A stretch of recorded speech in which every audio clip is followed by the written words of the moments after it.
Hi, Christine. Hey, what's today? Wednesday.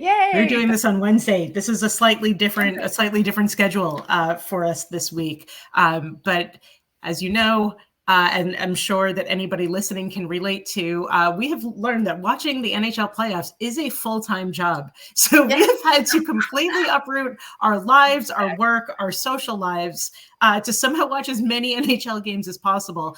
And also for us here on the West Coast, the games are at most of the time at like 4:30. We have the game one was at 12:30. So the games are at weird times. So forgive our weird schedule. We're going to try to stick to something regular going forward. But they're tailoring the games, but then you get 30 minutes, of watching something before you have to, or worry about like trying to flip it back and forth or read the read the lines. It's been fun, and I've been listening to to a couple of them too, which is fun on its own way too. So yes, full-time okay, job. well let's take one step back because we have a lot to cover today.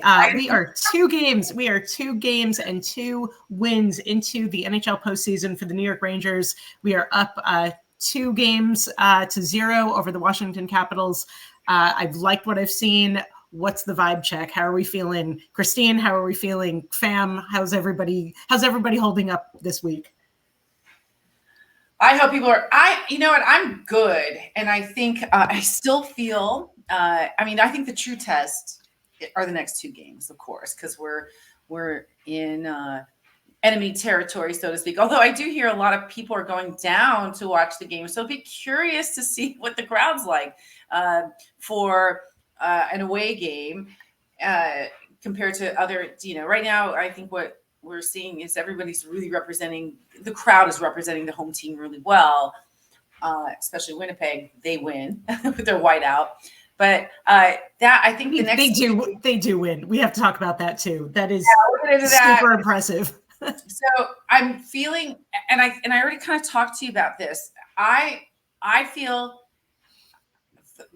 something with the second half of the game on Friday to the first half of, there's something. I don't think I guess it's gonna be hiccup. I feel like there's something that's gonna happen. Okay, can you define hiccup?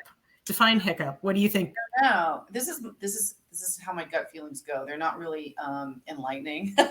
They're just enough to bug me, and I have to say something because there's always truth to it. I just don't know what it is. I always tell people I say things for a reason. I just don't know what it is. So it could be a reset of like an injury or something that's going to set the Rangers back by a game. I think there's still going to be a recovery. I think we're going to take this in 4. So I just want to. I'm just curious to see what it is. I want to see what happens. I'm standing by my very vague feeling. I don't think you're wrong. I think a lot of the expert quote predictions had the Rangers winning. Not a lot of people had them winning in 4. I think most people had them winning in 5 or 6. Because I think there's always it's always going to be a grind. As we saw from the last game, I mean, the Rangers really dominated game 1, but in game 2, Washington kind of came out swinging. And I was talking with a couple of people about this because I feel like fundamentally Washington, and I mean no disrespect by this, but they're not as good a team that's evidenced by their record during the season, by their goal differential. They're not as good a technical team, but what they can do is bang people around a lot. And I think we're seeing a lot of that. I felt like this game was kind of dirty, and I can only expect that it's going to get dirtier as this goes on, especially when Washington goes home. I agree. And with who we're playing potentially next round. So I agree. I actually kind of like that. I've always been a proponent for putting more physicality on the East Coast teams because the West Coast is so physical, especially during playoffs. So I think it automatically gives the West Coast an advantage leading up to the finals because it gets really heated. And most of these players don't have the skill to just, be a Gretzky and play without having that physical, element to the game. So I do like it. And it's evident by the fact that we brought in more physical players. And not only have we brought in more physical players, but our physical players are getting more physical. And our non-physical players are getting more physical. So yeah, Panarin had a really good hit on Oshie last night, which was really nice to see. I mean, I think Rempe is still like, I feel like he has this gravitational pull where whenever he's on the ice, someone's face will smash into him and then Rempe will get a penalty for it. You're totally right about his size and just sort of anytime he's there, it looks like he's elbowing a guy in the face, but they just smacked into him. So what is he supposed to do? I've been through it. I've witnessed that with my child many, many, many times.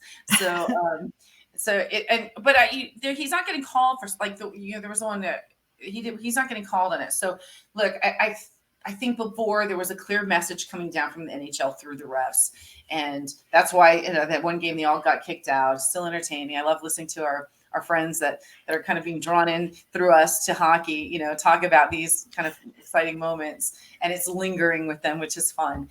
So I enjoy that. He's doing better, and him scoring.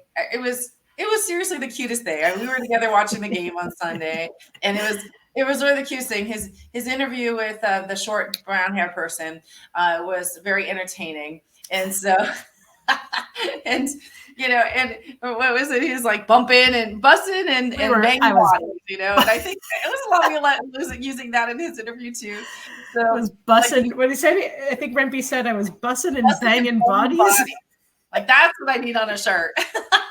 So you can tell that guy is having the absolute time of his life doing this. He is having fun, and I feel like, I don't know, just watching this team over the last 2 games, they're having fun. You can see it. So it's funny too, because I was listening. We were listening to it driving down. Liz and I had double defense. Had a nice formal evening out too after the game, and so we were my girlfriend and I were listening to it driving in. And it's nice because Roslovic's scoring, and it's nice to see the people we brought in. We didn't get rid of anybody. We brought people in, and to hear their names scoring. I think wasn't he the first goal scorer against the Islanders? Like the last game we played with them. So it's like those are the things you want to see, because just like it's in your memory, that first goal. So Rempe, we know that Rempe scored the first goal of the playoffs, and so. So like all those things stick in your mind and make it more exciting, for stuff. So that I love, and watching it. So I love hearing all this. So right now we're doing really well. I think we still take a slow start to things. So I think there's still improvement for matching up against the energy of the Capitals, and then going forward. I think that's where they need to do, instead of coming out and kind of trying to line up stuff, they just need to come out banging and bussing, like that's all we need. Christine was coached, banging, bussing, and banging bodies would be on the whiteboard. And bussing. Exactly. I'm gonna have to use those a lot this weekend. Just 100%. It has been sort of a whirlwind this week, trying to schedule, like our lives around hockey playoffs. I think Christine had said we need a Mission Impossible situation room with like 15 TV screens. And I got to be honest, when I talk to a lot of friends, usually we're like texting during the game, and they'll be like, I have this game going on one TV, I have this game going on another TV, I have this one on my phone. And for all of us West Coasters, I got to be honest, we're probably finishing up our work days. I mean, I'm still working technically. So yeah. So if anybody has any like sneaky ideas for how best we can, how do you watch? How do you follow along? Do you listen while you're doing something else? Like what are your secrets? Please share it with us. We have a long ways to go. In these look, I'm already, I dressed up really nice last night. I had to, the Magic Castle Private Club here in LA. And I did, once we're in, I still had half a third period to go. And we had a nice lead. When I saw it was, 3-4, I put my AirPod in. So luckily my hair's long. You can't really tell, except for when I'm like 30, 20, 10. And then Christiane's on her phone go, wait, it says we have a minute left. And I'm like, delay, welcome to my world. And then I had everybody cheering along with me. So, because it's not the first time that we've I've been at the castle checking scores with other people and stuff. So it was really kind of fun. And yeah, and trying not to just, look, I'm very, very animated with everything. So I've listening's been a chat. Like, so yeah, like I have been listening to some of the part of the game, which it kind of you got you got Dave Maloney doing it, and he's funny, and so he's yeah. The other day, or it was on the way, he's like, I'm gonna try not to get mad at the refs.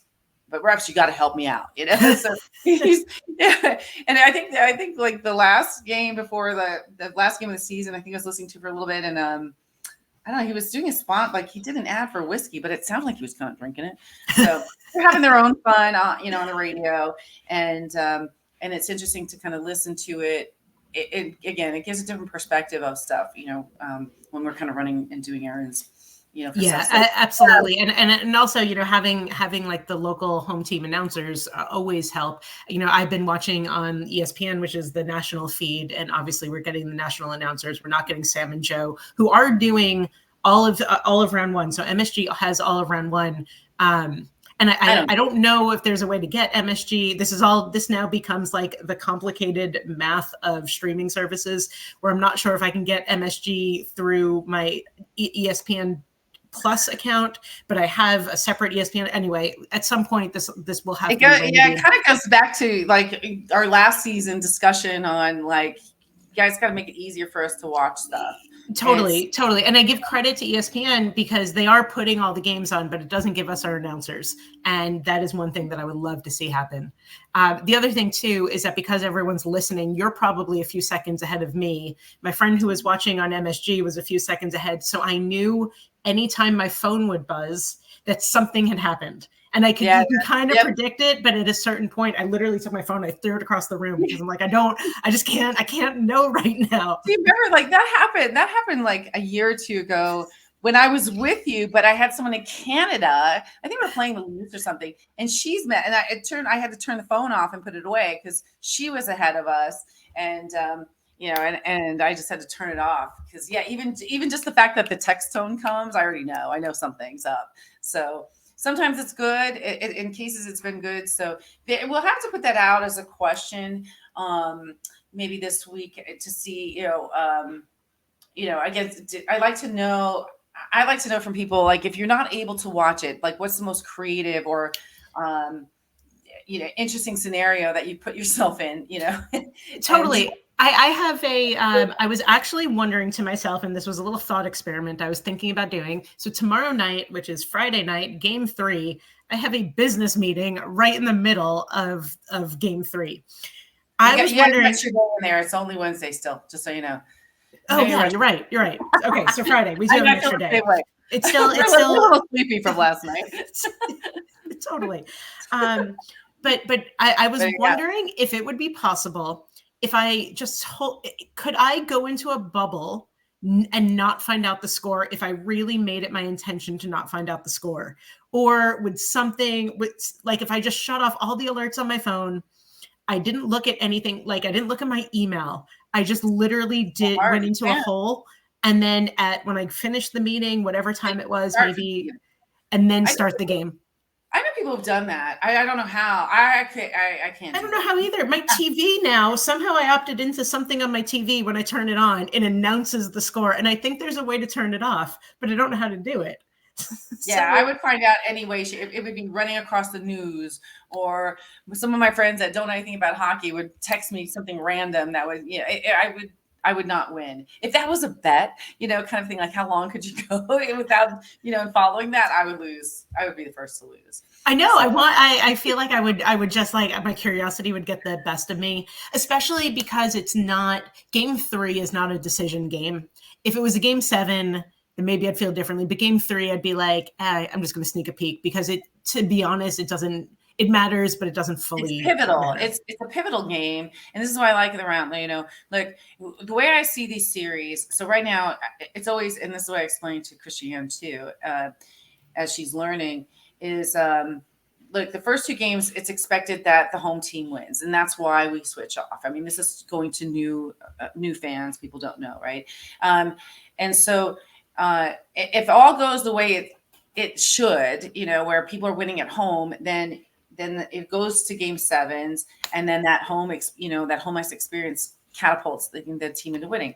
We know that that's not true. So the first two, it's always good to see. But if the home team wins, I feel it's expected, and for two reasons. One, it's the home team and they're on home ice, but also the first two games, the home team is the better team with the team with the better record. So those are expected. I like watching for the upsets or potential upsets, and that's where I kind of analyze the games when I'm watching them. Well, let's take a quick step back, because I think that's something important to talk about. I don't know if everybody who's listening, I'm sure a lot of people do know this, but I think we should talk about what the order of games is based on home ice. Especially if you're not a hockey fan, because it's different than other sports. Totally. So Christine, do you want to kind of explain how the games alternate back and forth between home and away? Yeah. So some of the sports do it differently, but it's a pretty standard best 4 games of 7, and they will do 2 games at home and then 2 games away. So it's 2-2. They alternate 2-2, and then after the first 4 games, if it continues after that, they alternate by each game until game 7, which would ultimately put a game 7 the home ice of the team with the better record, and that's kind of how that goes. And the Rangers, because they won the President's Trophy this year, means they will have home ice in every single round, which is a great advantage. Yeah. So it's interesting because there's only 2. I mean, we're still quite early on, but there are several. Several teams that have split the 2 games. Yeah, notably, I think the first notable one was Vegas. Okay, well, Vegas is its own discussion because that one's getting a lot of things. So I'll kind of put that aside for a second. So yeah, Vegas beating Dallas in the first game, knowing that Dallas was vying for us for the President's Trophy was a little crazy. But Vegas has their own tactics, so we'll talk about. The other one, which is interesting, was the Leafs in Boston, which I could watch Boston lose all day. That's actually my favorite team to watch lose. And I heard that, I saw a post that the own fans are booing them, but stat wise, it was interesting that they said that Boston had won the last 10 games against the Leafs in their matchup, which brings them back 2 years.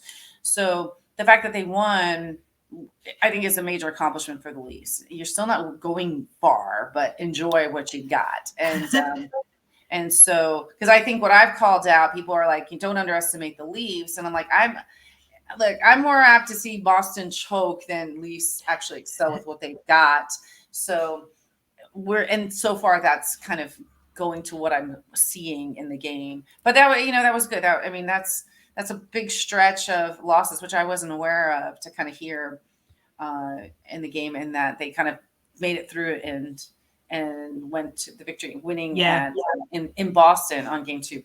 So, now those are the games that get good. We also have the Avalanche and Jets tied at 1 apiece, which and that first game, Jets Avalanche, was a nutty game. I think they scored, I don't know, it was 17 goals, 10 goals. It was a crazy game. It was a record. I think it was the 3rd most goals scored in an opening period. And I think we were chatting because that, when I hear those, I love hearing those because I have a degree in statistics. So I love it. I'm just like, these are crazy statistics. They track everything, And the funny thing is too, when they talk about they track everything, because now a lot of their jerseys are all equipped with microchips and everything to kind of read how long they're on the ice and everything. And even Dave Maloney was talking. He's like, because I think there was a questionable goal, and they're like, it's surprising that they don't have. Maybe it's on TV now. I just don't remember. But someone was saying that. It's interesting how they don't have the puck microchipped so that it could actually tell us that it goes to the goal. Totally. I don't understand. This cannot be. We've put there's a rover driving around Mars right now. There's a rover driving around Mars, and we cannot tell. And also, give me a break. That camera, that overhead shot of the puck, and I don't think this happened in the Ranger game, but there was another game where it did happen. The puck, how is that camera so bad? How is it so fuzzy that you literally can't tell if it crossed the line or not. We have literally we a can rover on take Mars. pictures of the moon with our iPhone 14s, but we can't take a clear picture of a puck that crosses. It's bananas. There's something. I will add this to our conspiracy theory of the NHL episode that we'll do at a later date. The other series that I definitely want to talk about, just because it is so painful to watch, is the Islanders Hurricanes. The Islanders were leading the last game the entire time and somehow managed to lose. I'm not an Islander fan. I think it's awesome that they made the playoffs. I really do. The one job that they have is at least to make it hard for Carolina. Like, at least give them a run. And this is just not how I'm seeing this play out. But the Islanders do go back home for the Islanders do go back home for the next 2 games. So maybe some of that home team crowd will get them going. They do play game 3 tomorrow at 4:30 Pacific time. Yeah. So that'll be a fun one to watch. Again, pivotal. They're going to be at home.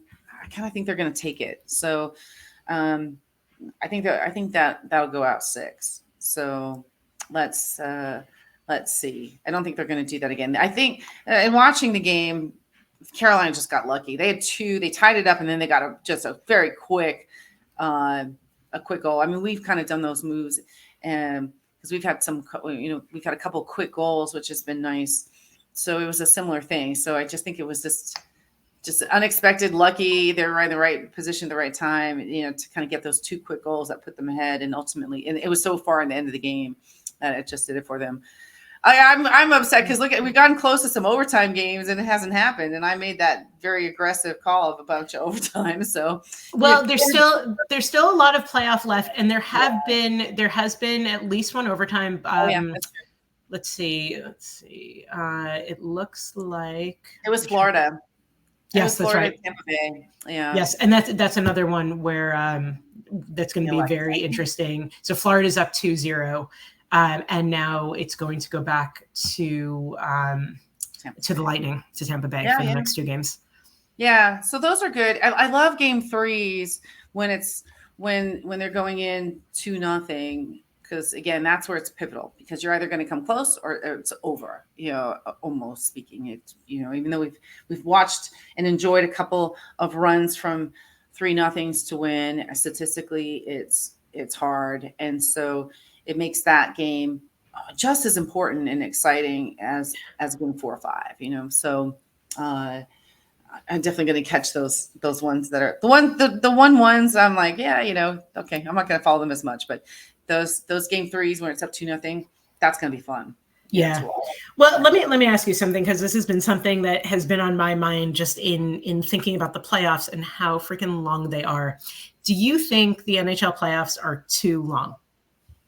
No, I'm never going to say they're too long. I like extending it as long as possible. So what I don't like is that it literally, I just don't understand why this has to happen, why it has to line up pretty much exactly to basketball. So, which is the same. They run the same schedule, same playoff schedule, and, and things kind of just run into each other. So it makes it, over the years, it's made it hard to kind of really find a place to watch it when you're in more of a basketball town, or something. So, I don't think they're lying. I know we had a friend over, and she was like, "Is this almost over? Like, when this is end in a week?" And we're like, "No, June." so my stuff stays up forever, and then I put things away like Christmas, decorations. So I want it to last as long as possible. And because when it's over for the season, it's a solemn moment, Yeah. I get that. My biggest issue with the Stanley Cup playoffs is that I don't think it's always representative of what transpired in the regular season. It feels like we do the regular season.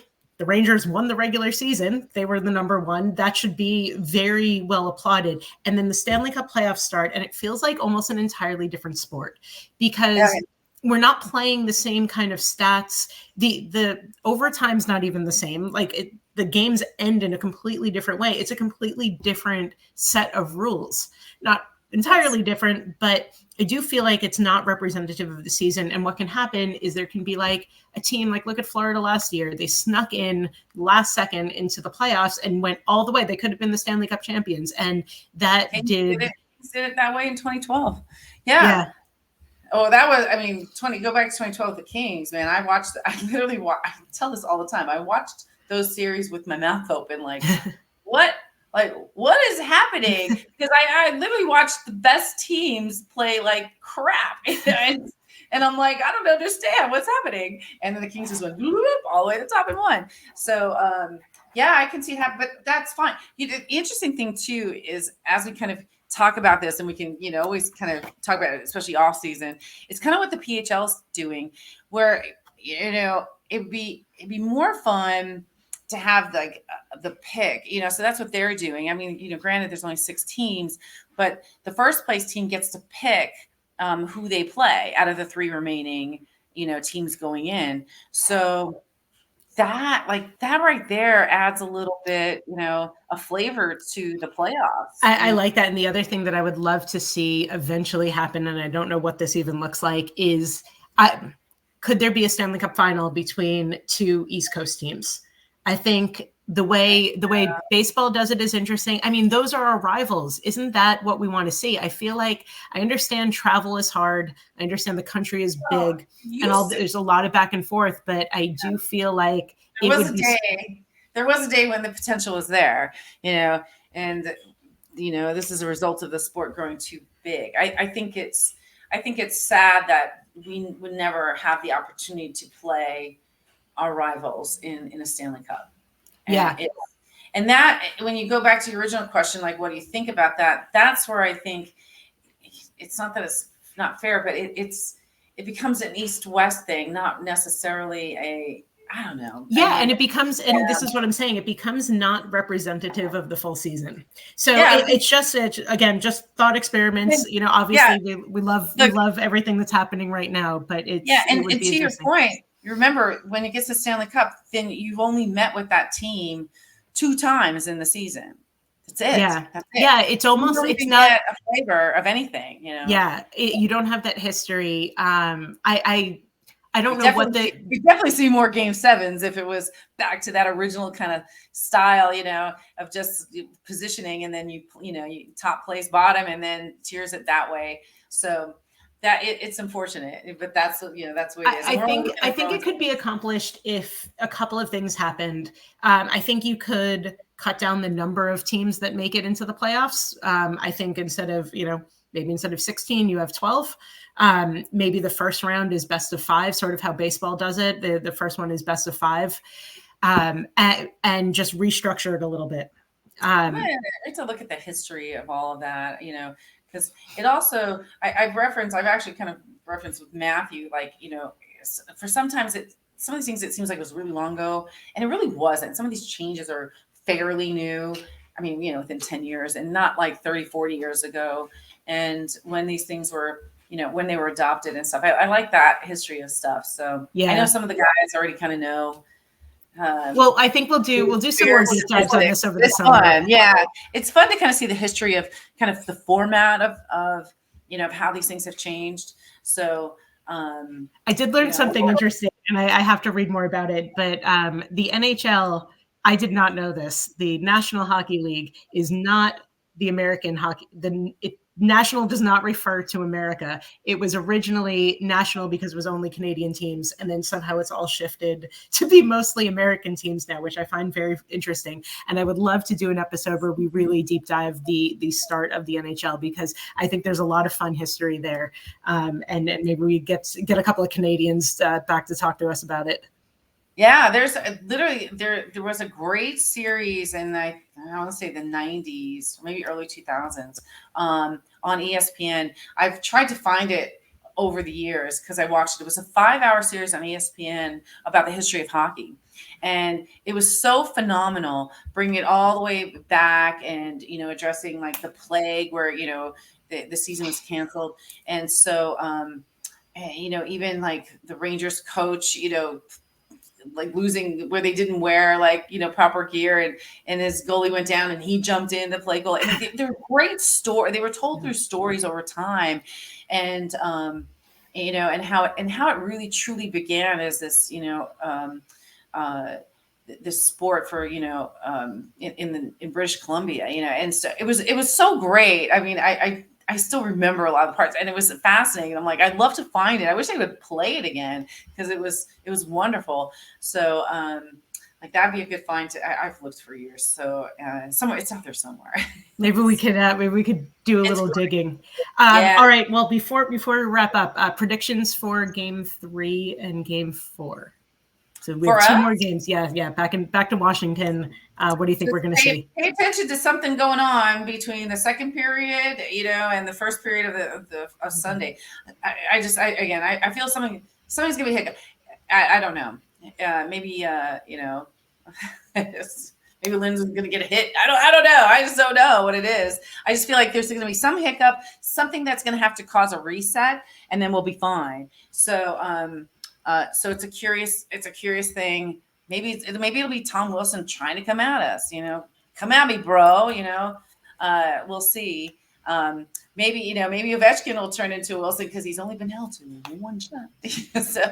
so that's been kind of exciting. So I'm definitely looking forward to watching it. I think I'm more concerned as to how I'm going to watch it because I'm going to be in Wyoming traveling. So I'm packing jerseys and gonna, no matter what, I don't care. It's like game days. I represent, and I'm gonna have fun and find a place to watch it. Yeah, I think if you could pick a state that was the least interested in hockey, I think it would be Wyoming. It's Wyoming. Yeah.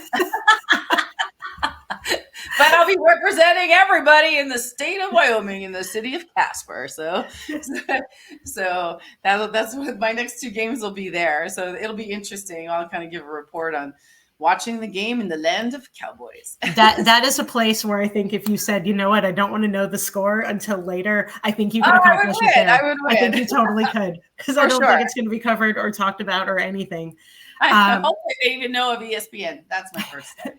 So, well, hopefully they'll have that. On that note, what are you thinking, real quick? I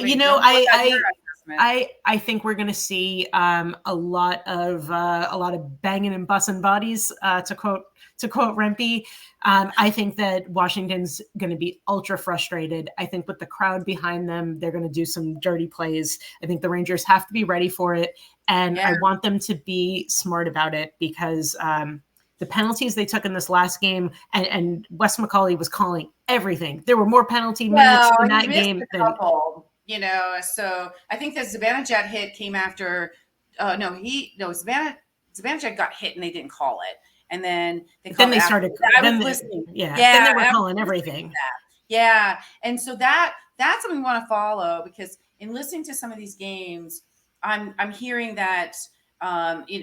Like I was listening to the one game where Florida, they were letting everything go, but then we were getting everything called. So there's really a lot of inconsistencies. And I'm not talking the fans bitching and moaning online. I'm talking about these are the announcers that are kind of bringing it to the attention and observing it. So when I'm listening to them have concerns, then,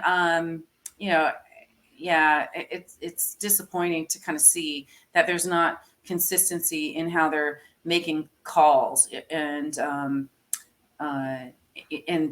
to game and even between each other. I definitely want to see, the Panthers getting away with, no calls, and then we're getting everything, because it does affect the outcome, affects momentum. We know what that affects.